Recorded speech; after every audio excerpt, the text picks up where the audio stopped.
Well, for more on the story, we welcome to studio political strategist Jeremy Saltan, an advisor to the Yamina list. Jeremy, thank you so much for being here in studio.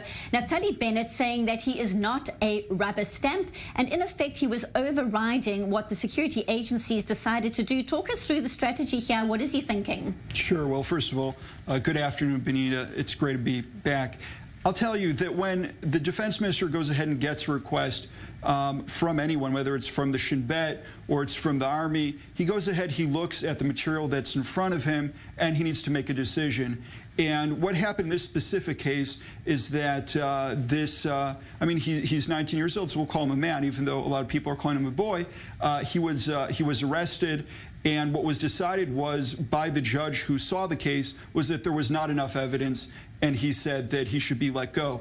The Shin Bet said, we think this is a possible ticking bomb. This is something that is very serious. They provided a lot of material. The defense minister saw that, and then he decided to sign the administrative detention based on that. Now, just to explain what that is, administrative detention means putting someone behind bars without making them understand what the evidence is against them, and without providing all of the material to their lawyers. So this is something that we do in Israel as part of what's called a defensive democracy principle, but this is something that's supposed to be used only in extreme circumstances. And what ended up happening after he signed that was that he felt something did not add up.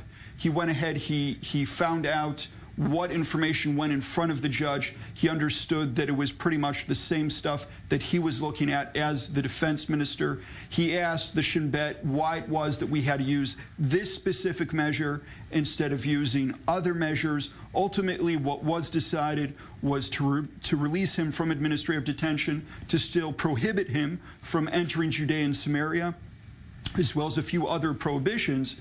But what the defense minister said is, if you have enough evidence, then go ahead and bring it to a judge like anyone else and convict him.